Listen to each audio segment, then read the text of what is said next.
Hello friends, in this quick tutorial I'm gonna be walking through how to remove Gmail account from Android phone. But before getting started this video, don't forget to subscribe. How to 1 minute. So first of all, you have to open your phone settings and then you have to click on account and synchronize option and click on Google.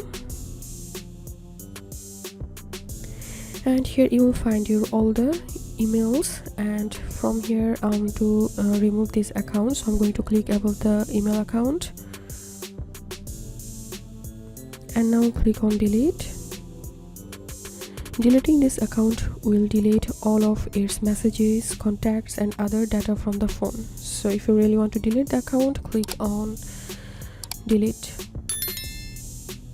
And here we can see the Gmail account has been deleted from my Android phone.